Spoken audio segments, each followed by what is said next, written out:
7 days, 7 circles of hell inside his eyelids. Each blink, a searing agony.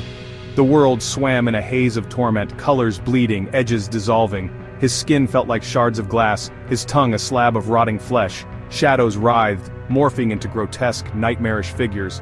The air buzzed with sinister whispers. His name, they hissed, like a curse. 2 weeks ago, he was a cop. Now he was a specter, tethered to reality by the thinnest thread. The bust, they called it. Routine. Except nothing about a meth lab was routine. The explosion, the inferno, the shrieks of the damned. They echoed in his skull, a macabre symphony. Sleep, a distant, cruel memory. He craved it like a junkie craved his fix. But it remained elusive, a cruel phantom dancing just out of reach. His mind, a battlefield where sanity clashed with encroaching madness. He scratched at the stubble on his face, the rasp a counterpoint to the incessant buzzing in his ears. The world tilted, floor rising to meet him. He landed hard, the impact jarring but failing to pierce the fog consuming him. The warehouse reeked of chemicals and dread. They stormed in, guns drawn. Chaos erupted like a nightmare. A figure slithered from the shadows, a lit cigarette dangling from his lips, eyes gleaming with malice. The flicker of the lighter revealed a grotesque tangle of tubes and beakers like the entrails of some monstrous beast. "Get down!" he roared, his voice a guttural snarl lost in the ensuing pandemonium. The meth cook lunged, a Molotov cocktail in his hand, eyes wild with a manic gleam. The world exploded in a blinding flash, debris flying like shrapnel from a war zone. Heat seared his skin, the stench of burning chemicals and charred flesh filling his nostrils. Screams, his own mingling with others, formed a horrifying symphony of agony. He remembered the searing pain, the frantic scramble to escape the inferno, his skin blistering with every step. Faces, contorted in terror, flashed before his eyes. Then, suffocating darkness. When he woke, the world had shifted on its axis, reality twisted and broken. The doctors called it trauma, said it would pass. But he knew better. The nightmares remained, vivid and relentless, dragging him into a pit of despair. Sleep offered no escape, only a deeper descent into madness, each night more torturous than the last. He became a prisoner in his own mind, haunted by the ghosts of that night, their screams echoing in his skull. Time lost all meaning.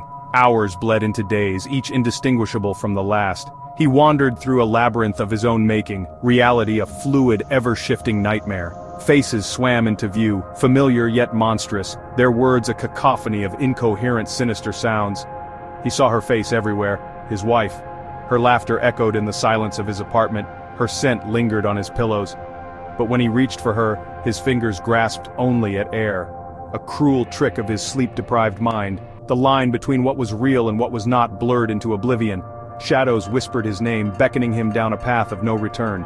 He felt himself slipping, the abyss of madness yawning before him. His sanity, a ship floundering in a storm, threatening to capsize at any moment. He stumbled through the streets, a ghost haunting his own life.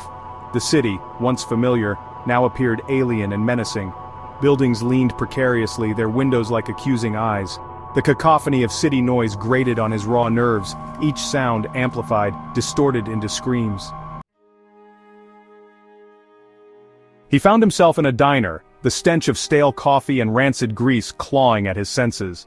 A clock on the wall mocked him with its relentless, sinister ticking. 11:37 p.m., or was it a.m.? The numbers seemed to writhe and twist. Time had become his tormentor, a relentless beast gnawing at his sanity. A waitress approached, her face a grotesque mask of polite concern. "Can I help you, hon?" Her voice was a sickly, sweet poison. Her voice, tinny and distant, seemed to come from a nightmarish void.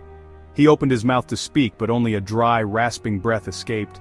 He looked down at his hands, the skin stretched taut over his bones, trembling uncontrollably. When had that started? He felt a strange sense of detachment, as if he were a ghost watching his own decaying body. The diner, the waitress, the cup of coffee placed before him. Were they real or twisted figments of his sleep-starved mind? He no longer knew, and the horrifying truth was, he no longer cared. The relentless march of insomnia had claimed its prize, his sanity, leaving behind a hollow shell.